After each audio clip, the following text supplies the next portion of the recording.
आप हमारा घर उजाड़ दिया है, हम जाए तो जाएगा। किसने उजाड़ा आपका घर? मशीन आई तो हमारा घर उजाड़ दिया। अब क्या बोल रहे हैं?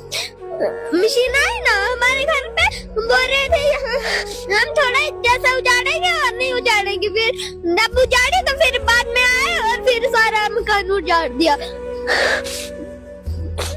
अब कहाँ रहते हो आप? पंचायत घर पे। अब वहाँ पे क्या दिक्कत आ रही है? वो एक औरत आती है, वो हम बोलती है ये इस घर से निकल जाओ वरना यहाँ हम आग लगा देंगे। हमारी मर्जी है, हम बिलडोजर लगाएंगे जो घर आग लगाए। आपको जीने का हक नहीं है बच्चा धरती पे? पता नहीं। मत रो मेरा बच्चा, मत रो।